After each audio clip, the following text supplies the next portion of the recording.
Hello everyone. I hope that this video finds you all healthy, safe, and well. Welcome. I'm Marjorie Phoenix, for those of you that don't know.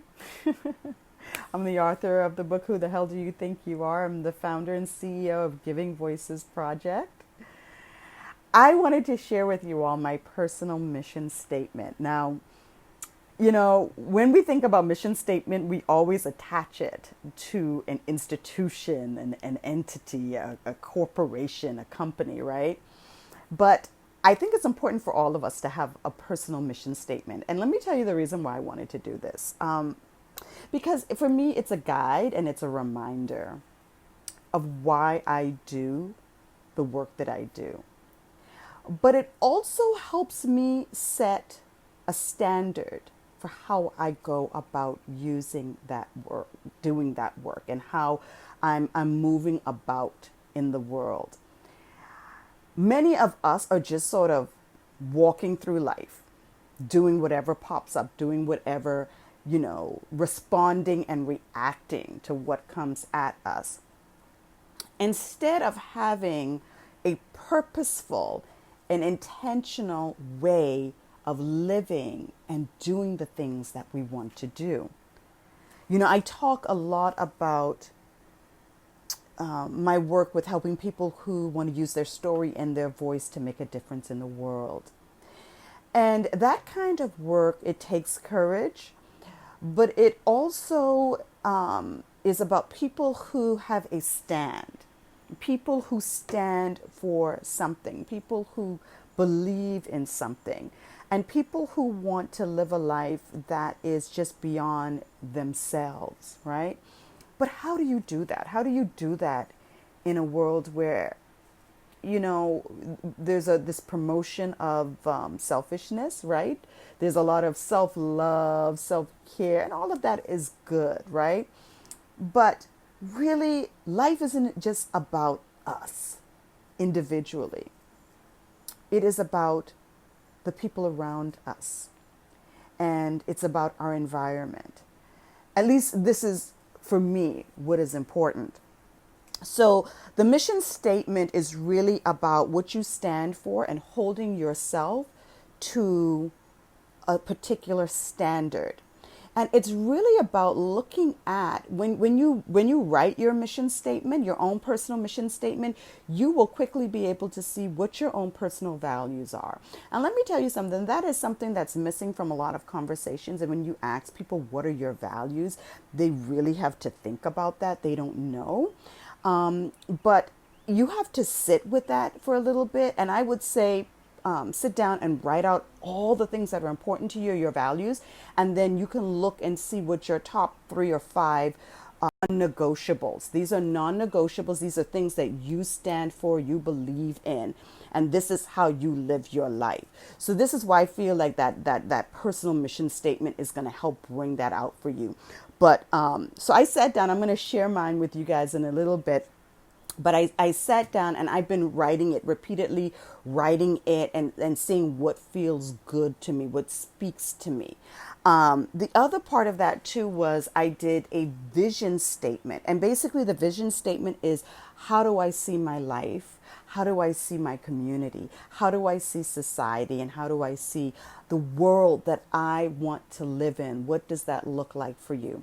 And typically when we do a mission statement, a vision statement, we're doing this based on a business plan. But I don't think we need to just do it for a business plan. We need to do it for ourselves. It's giving us sort of a pathway and a guide to know how to live out our lives. So when you write the mission statement for yourself and the vision statement for yourself, then there's the how. How does that look? So this is about intentional best practices. Another thing that's usually connected to your business, best practices. What are your best practices, right?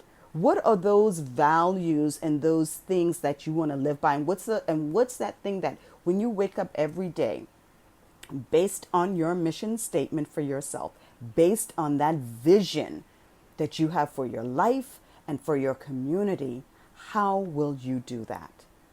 What does that look like every day? So let me tell you what my personal mission statement is. To provide a gateway for change by amplifying voices and stories for the good of all.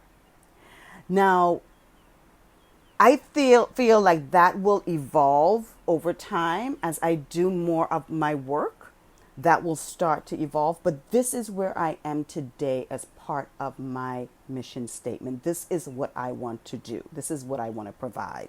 And my vision is to see a society where all voices are raised up. I definitely want to keep working on that, and I want to do some visualization around that and what that looks like. What is my world, my community, what is that going to look like when all voices are raised up? And then the how. And I started writing it out, and then I had to cross out some things because I got right back into the practical about thinking about business, right? What I do for my business and in my organizations. But really, how I'm going to do that is really about holding space for others, seeking out meaningful relationships, and connecting people to one another. Those are the things that I want to be able to do, at least one of those every day. Your personal mission statement, your vision, and your how. Work on that. And I will tell you, every day you look at that, you have a guide that's intentional about how you go through your day. And it will evolve, and that's fine. But at least start there. If you would like to work on your own personal mission statement and putting these pieces together, feel free to reach out to me. Go to my website at marjoriephoenix.com and schedule a 30-minute discovery session with me, and we'll sit down and talk about what that looks like so that you have your own personal guide about how you want to live your life and the work that you want to do in the world. Okay? If you found this beneficial, give me a thumbs up, give me a love. Hello, beautiful, to you too. Leslie, good to see you. Share this with others, okay? And I appreciate you watching. And like I always say, go out and change the world. Bye-bye.